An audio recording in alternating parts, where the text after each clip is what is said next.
رقت عيناي شوقا ولطيبة ذرفت عشقا فأتيت إلى حبيبي فاهدأ يا قلب ورفقا. قوله يوزن. وقال مجاهد القسطاس والعدل بالرومية ويقال القسط مصدر المقسط وهو العادل، وأما القاسط وهو الجائر.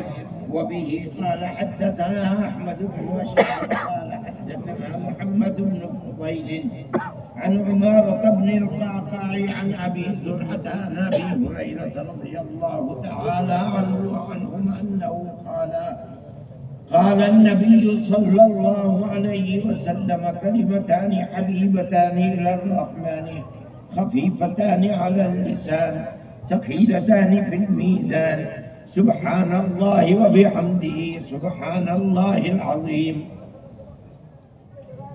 باب قول الله تبارك وتعالى: ونضع الموازين القسط ليوم القيامة. یہ قرآن کی ایک آیت کا ٹکڑا ہے جس کا ترجمہ ہے اللہ تبارک و تعالی فرماتا ہے کہ ہم قیامت کے دن اپنے عدل و انصاف کو ظاہر کرنے کے لیے یعنی میدان محشر میں ایک ترازو رکھیں گے۔ مطلب اس کا کیا ہے کہ اس ترازو کے اندر انسانوں کے جو انہوں نے دنیا میں کام کیے ہیں اچھے اور برے، ثواب کے کام یا گناہوں کے کام، اسی طرح جو انہوں نے زبان سے باتیں نکالی ہیں چاہے اچھی ہیں، قرآن کا پڑھنا، اللہ اللہ کرنا، سبحان اللہ، الحمدللہ، لا الہ الا اللہ، اللہ اکبر کہنا، یا گناہ کی باتیں کسی کو گالی دینا، غیبت کرنا، ادھر کی ادھر لگانا، تکلیف دینے والی باتیں کرنا، یہ تمام کی تمام چیزیں اس ترازو میں رکھ کر توڑی جائیں گی۔ دنیا میں ترازو کے دو پلے ہوتے ہیں، اس ترازو کے بھی دو۔ یہ تصویر لوگے تو میں اٹھ جاؤں گا، یہاں سے چھوڑ دوں گا، میں اٹھ کر کے ایک طرف۔ تمہیں شرم نہیں آتی؟ گول ٹوپی بھی پہنو اور یہ بغیرتی بھی کرو، حرام کام کرو تم۔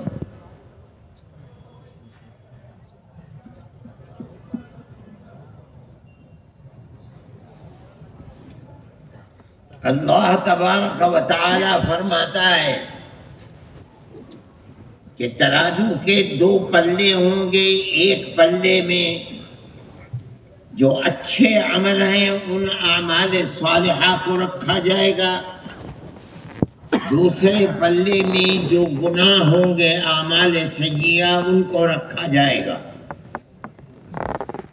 یہ دیکھا جائے گا کہ ثواب کے کاموں کا وزن زیادہ ہے یا گناہ کے کاموں کا وزن زیادہ ہے، اسی پر فیصلہ ہوگا۔ نامہ اعمال اگر اچھے اعمال کا وزن زیادہ ہے تو نامہ اعمال داہنے ہاتھ میں ملے گا، اور اگر برے اعمال کا وزن زیادہ ہے تو نامہ اعمال بائیں ہاتھ میں ہوگا۔ خدا کی رحمت کا مستحق وہی ہوگا جس کا نامہ اعمال دائنے ہاتھ میں ہے، اور جس کا نامہ اعمال بائیں ہاتھ میں ہے وہ رحمت خداوندی سے محروم ہوگا۔ یہ تول کر کے اس کے لیے دو راستے یہیں سے متعین ہوں گے۔ یا رحمت خداوندی کی طرف یا عذاب خداوندی کی طرف. فَأَمَّا مَنْ ثَقُلَتْ مَوَازِينُهُ فَهُوَ فِي عِيشَةٍ رَاضِيَةٍ وَأَمَّا مَنْ خَفَّتْ مَوَازِينُهُ فَأُمُّهُ هَاوِيَةٌ. اگر کسی کا نامہ اعمال داہنے ہاتھ میں ہے، یعنی اعمال صالحہ کا وزن زیادہ ہے، تو وہ خوش عیشی کے اندر بہت اچھی زندگی کے اندر گزارنے میں چلے گا. اور اگر اس کے اعمال گناہ کے بھاری ہیں تو اللہ فرماتا ہے کہ اس کی ماں جہنم ہے، وہ جہنم کا کندہ بنے گا.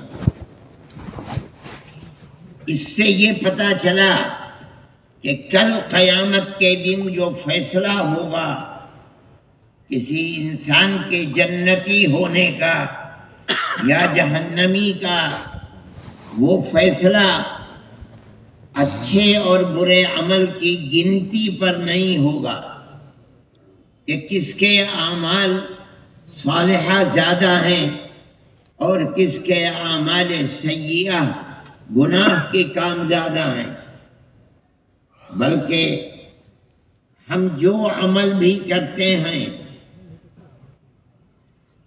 اس کے اندر اللہ نے وزن رکھا ہے. گناہ کے کام میں بھی وزن ہے اور ثواب کے کام کا بھی وزن ہے. ہمیں دیکھنے میں وزن نہیں محسوس ہوتا، لیکن ثواب کے کام میں جتنی اخلاص اور للہیت ہوتی ہے اتنا ہی اس کا وزن بھاری ہوتا ہے. جتنی اللہ کے یہاں محبوبیت ہوگی، جتنا انسان جو کام کرے اللہ کی رضا کے لیے کرے گا، جتنا اس کے اندر اخلاص ہوگا، ہمیں نظر نہیں آتا، اللہ اس کے اندر اتنا ہی وزن پیدا کر دے گا. اور گناہ کے کام میں جتنا اللہ کی سرکشی ہوگی اتنا ہی اس کے اندر وزن پیدا ہوگا. آج ہماری سمجھ میں نہیں آ رہا ہے، کل قیامت کے دن جب میزان عمل سامنے ہوگا، ترازو، اور ایک پلے میں جو ہم نے نمازیں پڑھی ہیں، روزے رکھے ہیں اللہ کو راضی کرنے کے لیے، حج کیا ہے اللہ کو راضی کرنے کے لیے، کسی غریب یتیم بیوہ کی مدد کی ہے، ماں باپ کی خدمت کی ہے اللہ کو راضی کرنے کے لیے، یہ سب اخلاص و للہیت کی بنیاد پر بڑے وزنی اعمال ہوں گے. اسی کے اوپر فیصلہ ہوگا. امام بخاری رحمۃ اللہ علیہ اس باب کو یہاں لے کر آئے ہیں اسی بنیاد پر کہ معتزلہ اور خوارج جو لوگ اپنی عقل کو بنیاد اور کسوٹی سمجھتے ہیں وہ اس کا انکار کرتے ہیں. وہ یہ کہتے ہیں کہ عمل میں اور جو بات ہماری نکل رہی ہے اس میں وزن کہاں سے ہوگا؟ وزن ہوتا ہے جسمانی چیز کا. میرا یہ چشمہ ہے، اس کو رکھ کر کے تولیے وزن ہوگا، لیکن جو بات میری زبان سے نکل رہی ہے وہ تو نکلی اور ختم ہو گئی، اس میں وزن کہاں سے ہوگا؟ جو ہم کام کر رہے ہیں، چل رہے ہیں، ہاتھ مار رہے ہیں، وہ ہوا اور ختم ہو گیا، اس میں وزن کہاں سے ہوگا؟ پھر جب وزن نہیں تو ترازو میں تولا کیسے جائے گا؟ جس کا جسم ہے، یہ کتاب ایک جسم ہے، اس کو رکھ کر تولا جائے وزن ہوگا۔ لیکن جو زبان سے ہمارے کلمات نکل رہے ہیں، اچھے ہیں یا برے ہیں، یا ہم جو عمل کر رہے ہیں، چل رہے ہیں، ہاتھ سے مار رہے ہیں، اس کے اندر وزن کہاں ہے؟ تو قیامت کے دن وزن نہیں ہوگا۔ تو پھر اس آیت کا مطلب کیا ہے؟ وہ کہتے ہیں کہ ترازو عدل و انصاف کی نشانی ہے، کہ دونوں پلے ترازو کے برابر ہیں۔ بیچنے والا دکھلا رہا ہے کہ میں بالکل ایمانداری اور عدالت کے ساتھ دیتا ہوں، 1 کلو دینا ہے مجھے، 1 کلو ہی دوں گا، کم نہیں کروں گا۔ تو عدل و انصاف کی نشانی ہے ترازو۔ اللہ یہاں ترازو نہیں رکھیں گے، ترازو بول کر اپنے عدل و انصاف کو بیان کرنا چاہتے ہیں۔ امام بخاری رحمۃ اللہ علیہ یہاں لا کر کے اس آیت کو رکھا ہے ان کے رد میں معتزلہ اور خوارج کے۔ وہ لوگ جو ہر چیز کو اپنی عقل کی کسوٹی پر تولتے ہیں، ان کی سمجھ میں یہ بات نہیں آئی کہ انسان کی زبان سے جو بات نکلتی ہے اس کو کیسے تولا جائے گا۔ آدمی جو کام کر رہا ہے، اچھے کام یا برے کام، ان کو کیسے تولا جائے گا؟ انکار کیا۔ یہ ہر زمانے میں اس طرح کے لوگ ہوا کرتے ہیں۔ ہمارے بزرگوں کے زمانے میں سر سید مرحوم تھے، جنہوں نے علی گڑھ یونیورسٹی کی بنیاد رکھی ہے۔ وہ بھی جنت اور جہنم کو ان کے وجود کو، کہ جنت ہوگی، ایسی ہوگی، ایسی ہوگی، ایسی ہوگی، جہنم ہوگی، اس میں ایسا عذاب ہوگا، یہ اس کو نہیں مانتے تھے۔ ان کا حضرت نانوتوی رحمۃ اللہ علیہ جو دارالعلوم دیوبند کی بنیاد رکھنے والے تھے، ان سے خط و کتابت ہوئی اس موضوع پر۔ حضرت نانوتوی رحمۃ اللہ علیہ نے فرمایا کہ آپ کا یہ کہنا صحیح ہے کہ ہم عقل اللہ نے ہمیں دی ہے سمجھنے کے لیے، جو بھی اللہ کا فرمان ہوگا، اللہ کے رسول کا فرمان ہوگا، ہم اپنی عقل اس میں لگائیں گے۔ حضرت نانوتوی رحمۃ اللہ علیہ نے فرمایا کہ اگر ہماری عقل اللہ اور اس کے رسول کے فرمان کی گہرائی تک پہنچ گئی تو ہم اللہ کا شکر ادا کریں گے کہ آپ نے ہماری کوتاہ اور ناقص کمزور عقل کو وہاں تک پہنچا دیا۔ لیکن اگر ہماری عقل وہاں تک نہیں پہنچتی اور اس چیز کو جس کو اللہ اور رسول اللہ نے فرمایا ہے، ہماری عقل اس کی گہرائی تک نہیں جا سکی، تو ہم اپنی عقل کی کوتاہی کا اعتراف کریں گے۔ حق وہی ہوگا جو اللہ نے فرمایا ہے۔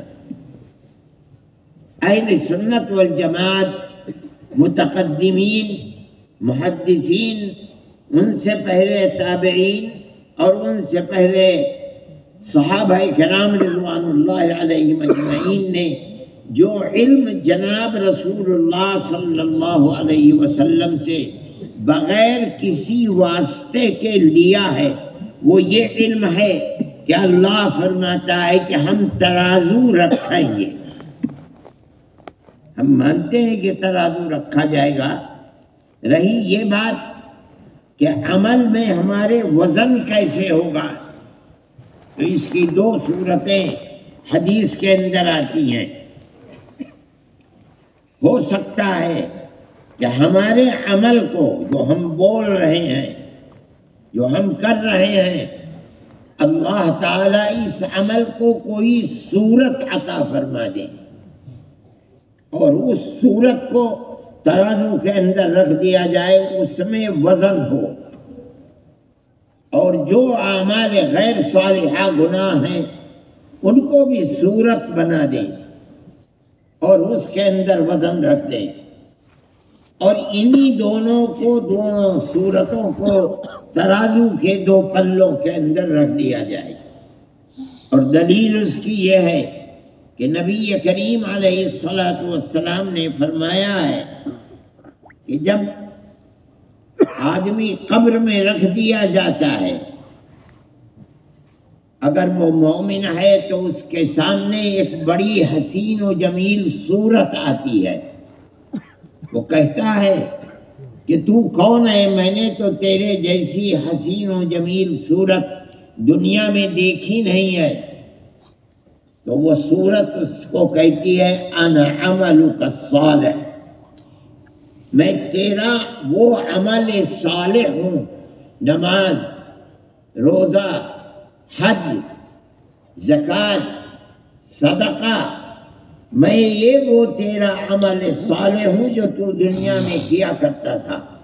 آج اللہ نے قبر میں جہاں تیرے پاس کوئی نہیں ہے، نہ ماں ہے، نہ باپ ہے، نہ اولاد ہے، نہ بیوی ہے، مجھے تیرے پاس بھیجا ہے، میں تیری رفیق رہوں گی، میں تیرے ساتھ تیرے قبر میں رہوں گی۔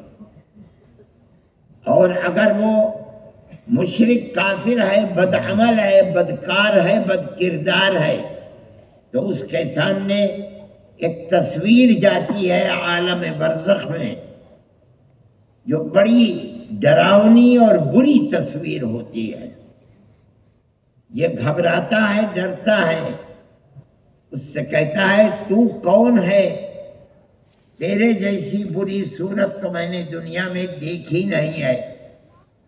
تو وہ کہتی ہے انا عملک السیئ، میں تیرے وہ گناہوں کے کام ہوں جو تو دنیا میں کیا کرتا تھا۔ یہ بتا رہی ہے یہ حدیث کہ ہمارے اعمال کو اچھی یا بری صورت بنا کر ہمارے سامنے قبر میں پیش کیا جائے گا۔ جب آدمی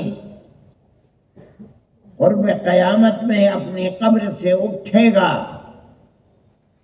اور میدان محشر کی طرف چڑھے گا تو یہ اعمال جو قبر میں اس کے ساتھ تھے یہ اس کے ساتھ ساتھ چلیں گے۔ انہی اعمال کو میدان محشر میں ان صورتوں کو جو قبر میں دی گئی تھی انہی کو ترازو کے ایک پلے میں اعمال صالحہ اور دوسرے پلے میں وہ صورت جو گناہوں کے کاموں کی تھی اس کو رکھ دیا جائے گا۔ دوسری چیز اور ہے، وہ بھی صورت حدیث کے اندر ثابت ہے، قرآن سے پتہ چلتا ہے، اللہ نے فرمایا ہے وَإِنَّ عَلَيْكُمْ لَحَافِظِينَ كِرَامًا كَاتِبِينَ يَعْلَمُونَ مَا تَفْعَلُونَ۔ دو فرشتے ہیں کرامن کاتبین، ایک دائنی طرف ایک بائیں طرف۔ داہنا فرشتہ ہمارے اعمال صالحہ کو لکھتا ہے، وہ جانتا ہے کہ کرنے والے ہمارے اندر اخلاص کتنا ہے، للہیت کتنی ہے، ہم یہ کام اللہ کی رضا کے لیے کر رہے ہیں یا دکھاوے کے لیے کر رہے ہیں۔ اور یہ جو بایاں فرشتہ ہے یہ ہمارے گناہوں کو لکھتا ہے۔ اللہ کے نبی نے فرمایا ہے کہ جب آدمی مرتا ہے لوگ اس کے جنازے کو اٹھا کر قبر کی طرف لے کر چلتے ہیں تو اس کے ساتھ تین طرح کے تین چیزیں ہوتی ہیں. ایک تو اس کے ساتھ اس کے عزیز اور رشتہ دار ہوتے ہیں، ماں باپ ہوتا ہے، اولاد ہوتی ہے، بھائی ہوتے ہیں. تیسرے آپ فرماتے ہیں کہ اس کا مال اس کے ساتھ ہوتا ہے. اس زمانے میں غلام ہوا، اے دیکھ رہا ہوں میں تیری حرکت کو. یہ مدرسے کے طالب علم ہیں، ان کو استاد یہ نہیں بتاتا ہے کہ یہ حرام ہے. پگڑی باندھ رکھی ہے اس نے اور کھڑا ہوا ہے، وہ دیوار سے لگا ہوا اور تصویر لے رہا ہے.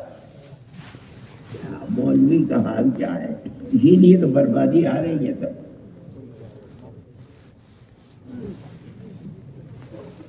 میں بھول جاتا ہوں کہاں کیا کہہ رہا تھا ان لوگوں کی بے غیرتی کی وجہ سے. تین چیزیں مرنے والے کے ساتھ جاتی ہیں. ایک تو اس کے عزیز اور رشتہ دار،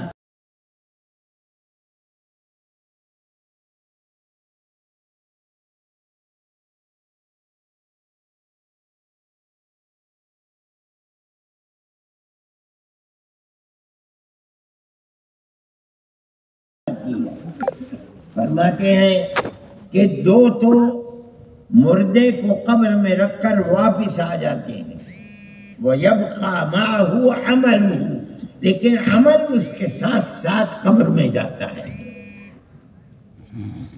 اب قیامت کے دن جب وہ قبر سے اٹھے گا تو قرآن کہتا ہے وَكُلَّ إِنسَانٍ أَلْزَمْنَاهُ طَائِرَهُ فِي عُنُقِهِ وَنُخْرِجُ لَهُ يَوْمَ الْقِيَامَةِ كِتَابًا يَلْقَاهُ مَنْشُورًا اقْرَأْ كِتَابَكَ كَفَى بِنَفْسِكَ الْيَوْمَ عَلَيْكَ حَسِيبًا. ہر آدمی قبر سے اٹھ کر میدان محشر کی طرف چلے گا تو ہم نے اس کا نامہ اعمال طائر اس کی گردن میں ڈال رکھا ہے اور وہ کتاب کی شکل میں ہوگا کھلا ہوا. اور کہا جائے گا اللہ اقرا کتاب، چلتا رہو میدان محشر کی طرف اور اپنی کتاب کو پڑھتا رہو. تو نے دنیا میں کیا کیا ہے؟ ہر آدمی جو ان فرشتوں نے تیار کیا ہے فائل، اس کو لے کر میدان محشر کی طرف چلے گا.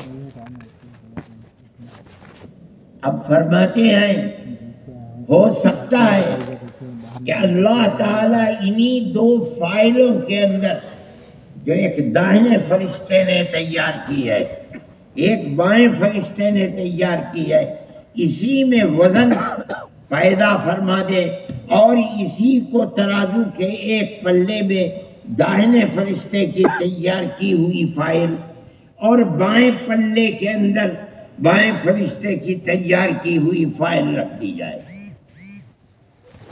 اس کے لیے بھی ترمذی کی حدیث میں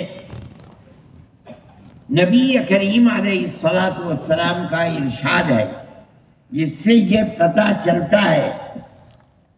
آپ نے فرمایا کہ ایک شخص لایا جائے گا، اس کا گناہوں کا نامہ اعمال یہ جو بائیں فرشتے نے تیار کھول دیا جائے گا، وہ اتنا بڑا ہوگا کہ جہاں تک نظر جائے گی وہ سیاہ نامہ اعمال کھلا ہوا ہوگا. ساری لمبی زندگی کوئی اچھا کام اس نے کیا نہیں، گناہ ہی گناہ کیا ہے. اللہ اس سے فرمائیں گے کہ کیا میرے فرشتوں نے تیرے اوپر ظلم کیا ہے؟ تو نے گناہ نہیں کیا، انہوں نے لکھ دیا. وہ عرض کرے گا نہیں، آپ کے فرشتوں نے سچ لکھا ہے. میری زندگی ایسی ہی سیاہ زندگی تھی.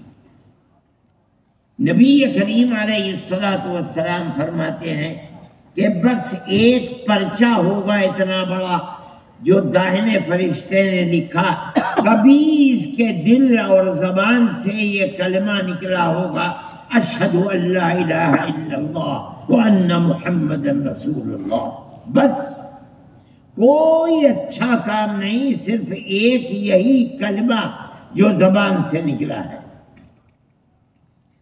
اللہ فرمائیں گے جا اپنے ترازو پر جا کے کھڑا ہو اور دیکھ اپنے اعمال کے وزن کو، تو یہ گناہگار کہے گا کہ اے الہ العالمین، میرے یہ جو انبار ہیں گناہوں کے، سارا نامہ اعمال سیاہ ہے، اس کے مقابلے میں اس پرچے کی کیا حقیقت ہے، کیا وزن ہے؟ اللہ فرمائیں گے جا دیکھ، تیرے اوپر ظلم نہیں کیا جائے گا۔ نبی کریم علیہ السلام فرماتے ہیں کہ یہ جائے گا اور دیکھے گا کہ ترازو کے جس پلے میں ایک پرچہ ہے اشہد ان لا الہ الا اللہ وان محمد رسول اللہ، یہ بھاری ہو جائے گا اور گناہوں کے انبار ہلکے ہو جائیں گے۔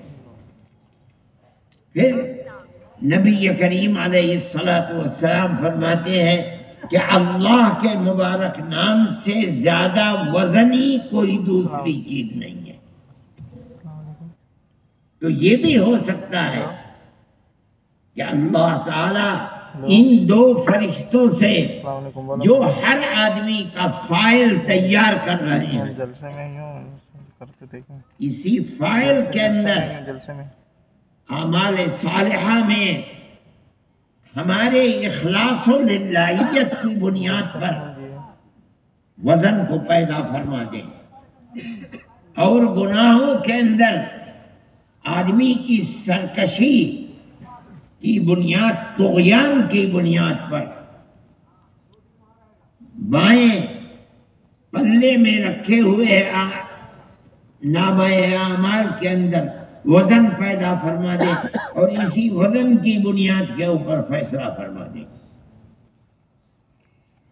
اہل سنت والجماعت، محدثین اور صحابہ کرام رضوان اللہ علیہم اجمعین نے نبی کریم علیہ السلام سے جو علم حاصل کیا، اس آیت کے سلسلے میں جس کو یہاں پیش کیا ہے وَنَضَعُ الْمَوَازِينَ الْقِسْطَ لِيَوْمِ الْقِيَامَةِ، وہ یہ ہے جو میں نے آپ کے سامنے پیش کیا۔ معتزلہ اور خوارج یہ فرق باطلہ میں ہیں، اسلام ہی کے فرق باطلہ میں ہیں، ان کی سمجھ میں یہ بات نہیں آئی، انہوں نے اس کے قبول کرنے سے انکار کر دیا۔ اس سے پتہ چلا کہ امام بخاری رحمۃ اللہ علیہ یہ فرمانا چاہتے ہیں کہ اللہ نے جو کچھ اس آیت میں فرمایا ہے وہ ترازو ہی کے بارے میں فرمایا ہے۔ ہم ترازو رکھیں گے اور اسی ترازو کے اندر اعمال صالحہ اور ہمارے اعمال سیئہ جو گناہ کے کام ہیں ان کو رکھ کر تولا جائے گا۔ یہ تو مسئلہ تھا۔ یہاں ایک لفظ ہے وَنَضَعُ الْمَوَازِينَ الْقِسْطَ، یہ مفعول لِأَجْلِهِ ہے، آپ نے پڑھا ہوگا مفعول لہو یا مفعول لِأَجْلِهِ۔ کیوں کر رہے ہیں ہم ترازو کو، کیوں رکھ رہے ہیں، اس کی علت بتا رہے ہیں، عدل و انصاف ظاہر کرنے کے لیے۔ قسط کے معنی کیا ہے؟ قسط کے دو معنی آتے ہیں، قاف سین طا کے۔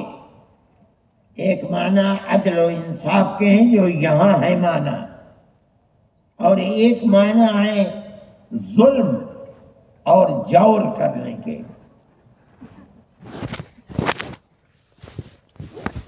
یہ دونوں الفاظ ہیں،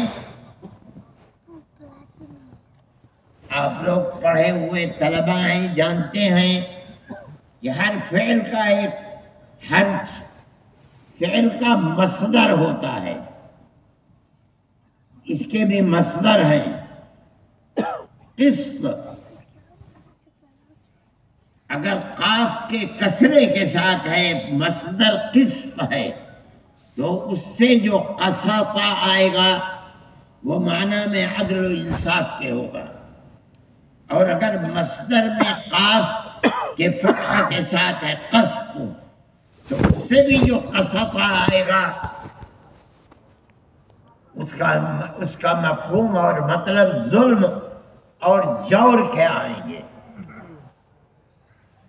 یہ بنیاد بتا رہے ہیں کہ قرآن کے اندر جو وَأَمَّا الْقَاسِطُونَ فَكَانُوا لِجَهَنَّمَ حَطَبًا، قاسط یہاں جہنم کا ایندھن بنیں گے۔ یہاں قاسط قسط سے ہے، قسط سے نہیں ہے۔ اور دوسری آیت میں ان اللہ یحب المقسطین، اگرچہ وہ مزید فی ہے لیکن مجرد کا مصدر قسط ہے، قسط نہیں ہے۔ یہ یہاں تک بات تھی۔ اب صاحب کتاب نے، امام بخاری رحمۃ اللہ علیہ نے، جو ترجمۃ الباب کے اندر آیت کو رکھا ہے وَنَضَعُ الْمَوَازِينَ الْقِسْطَ، اور اس کے بعد میں کہا ہے کہ وَأَنَّ أَعْمَالَ بَنِي آدَمَ يُوزَنُ یا تُوزَنُ، اس کی دلیل حدیث سے کیا ہے اس کو پیش فرما رہے ہیں۔ یہ روایت جو حضرت ابو ہریرہ رضی اللہ تعالی عنہ کی روایت ہے کہ نبی کریم علیہ الصلوۃ والسلام نے فرمایا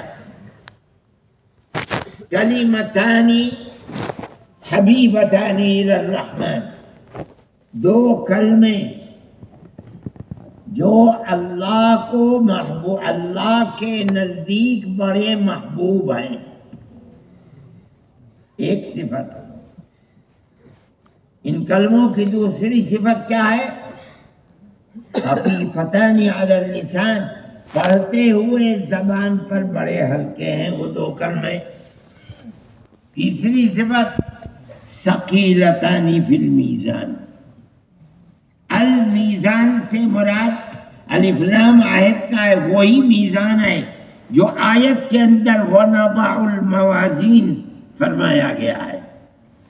جس میزان کو قیامت کے دن اللہ تبارک و تعالی رکھے گا، اس میزان میں یہ دو کلمے بڑے بھاری ہوں گے۔ ترجمۃ الباب سے اس روایت کو مناسبت بس اس ایک کلمے کے اندر ہے، ثقیلتان فی المیزان، بات ختم ہو گئی۔ وہ کلمے ہیں کون سے؟ جو اللہ کو بڑے محبوب ہیں، پڑھنے والے کے زبان پر بڑے ہلکے ہیں، ترازو کے اندر میدان محشر میں بڑے بھاری ہیں کہ اگر ایک طرف یہ کلمہ رکھا ہوا ہوگا تو دوسرے پلے میں بڑے بڑے گناہ بھی اس کے مقابلے میں ہلکے پڑ جائیں گے۔ وہ کلمے کون سے ہیں؟ سبحان اللہ و بحمدہ، سبحان اللہ العظیم۔ یہ اللہ کی تسبیح اور اللہ کی حمد اس دو کلموں کے اندر ہے۔ میزان عمل میں، ترازو کے اندر یہ بہت بھاری ہے۔ حدیث میں آتا ہے کہ ترازو کا ایک پلہ،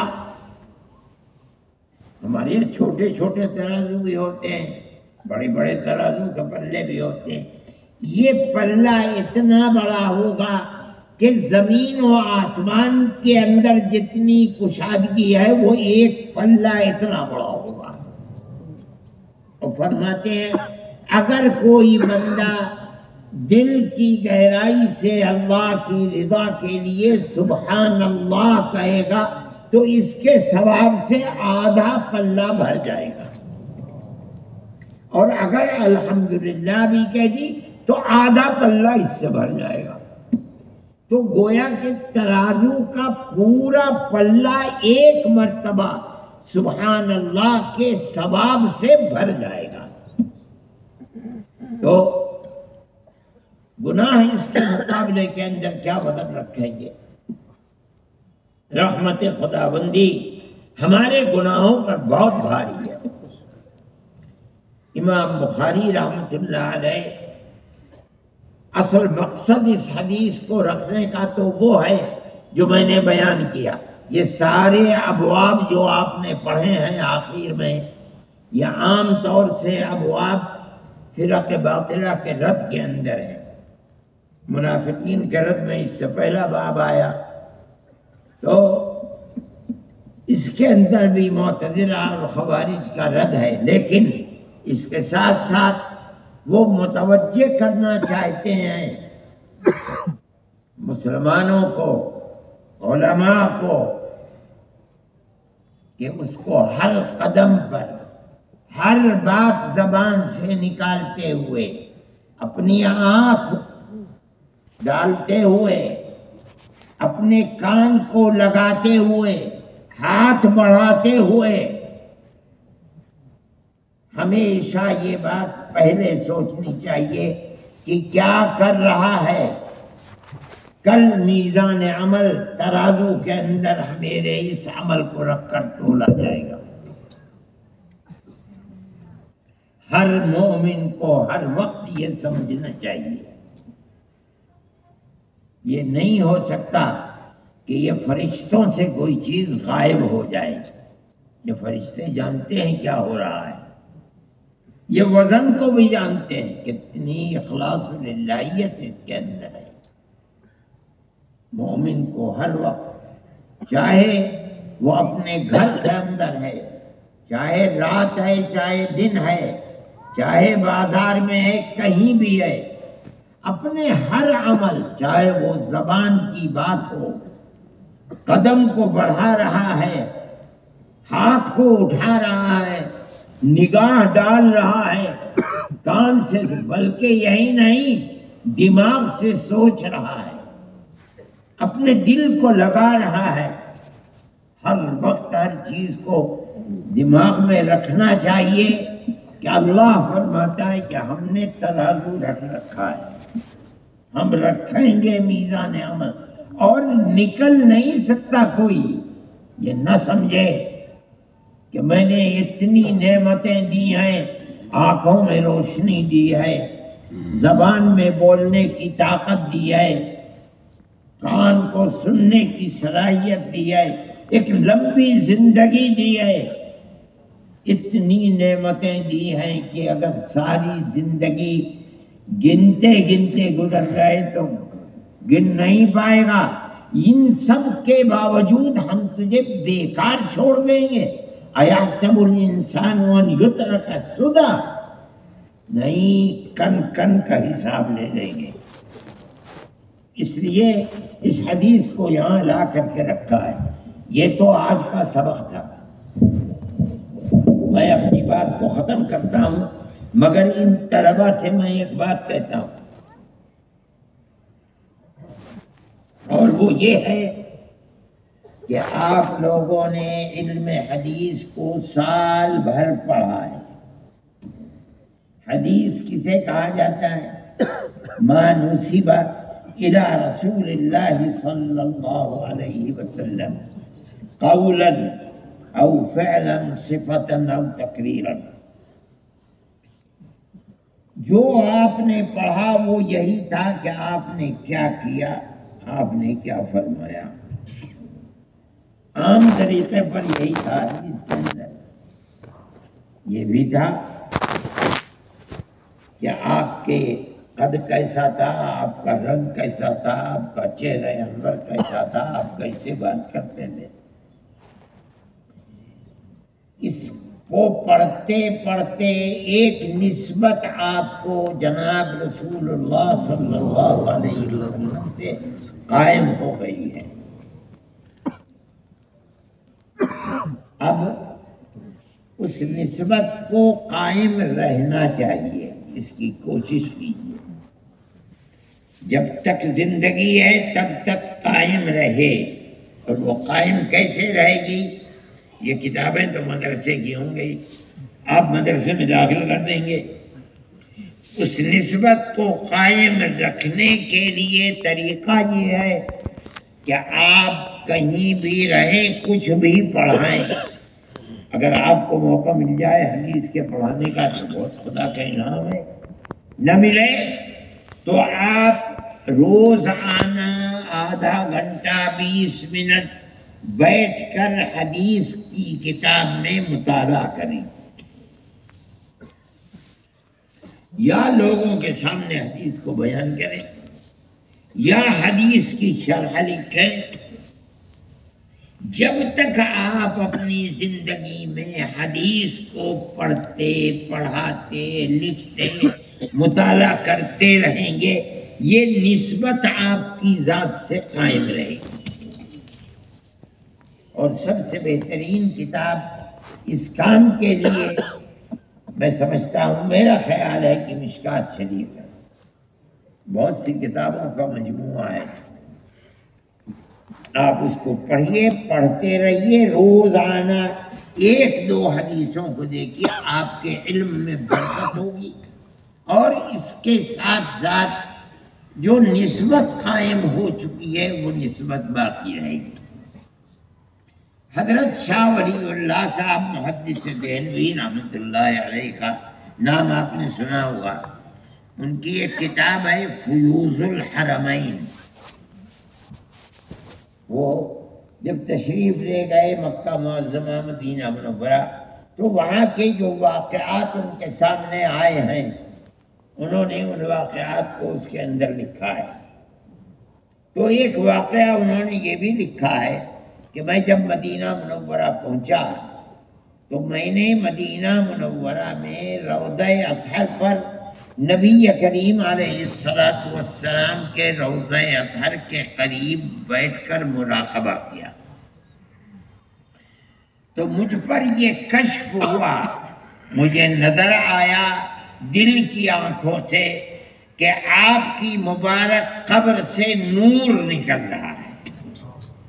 اور دنیا میں جہاں بھی جو کوئی آدمی علم حدیث سے تعلق رکھتا ہے، پڑھ رہا ہے، پڑھا رہا ہے، شرح لکھ رہا ہے، مطالعہ کر رہا ہے، لوگوں میں بیان کر رہا ہے، جو آدمی بھی علم حدیث سے شغف رکھتا ہے وہ نور جو آپ کے مبارک سینے سے قبر سے نکل رہا ہے اس کے سینے سے جا کر کے پیوست ہو رہا ہے. بہت بڑی سعادت کی بات ہے. اسی لیے بڑے بڑے علماء آخری وقت تک علم حدیث سے اپنے رشتے کو توڑتے نہیں تھے. پڑھاتے پڑھاتے جب بالکل لاچار ہو جاتے تھے اور اللہ جانتا تھا کہ یہ لاچار ہو گئے. حدیث میں آپ نے پڑھا ہوگا کہ اگر کوئی آدمی کسی عمل صالح کو کرتا ہے اور اس کے بعد کسی مصیبت کی وجہ سے، بیماری کی وجہ سے وہ نہیں کر پاتا ہے، مثال کے طریقے پر کھڑے ہو کے نماز پڑھتا ہے، نہیں پڑھ پا رہا ہے، کھڑے ہو کے بیٹھ کر، تو بھی اللہ تعالیٰ ثواب اسے کھڑے ہو کر نماز پڑھنے ہی کا دیتے ہیں. یہ آدمی جو مجبور ہو گیا اور اللہ جانتا ہے کہ اس سے چلا نہیں جاتا، پھرا نہیں جاتا، بولا نہیں جاتا، دیکھا نہیں جاتا، اب اس مجبوری میں چھوڑ دیا تو جو نسبت اس کو حاصل ہو گئی ہے وہ نسبت اس کے ساتھ جائے گی. اس لیے آپ حضرات اس کی کوشش کریں. اللہ تعالیٰ آپ کے علم میں بھی برکت عطا فرمائے، عمل میں بھی برکت عطا فرمائے. اور بھائی مولانا صاحب سال بھر آپ نے پڑھایا ہے، اب آ کے دعا بھی کرا. لاؤ دستار، یہ تو پگڑی باندھے ہوئے، اس کے اوپر دستار کیسی ہوگی.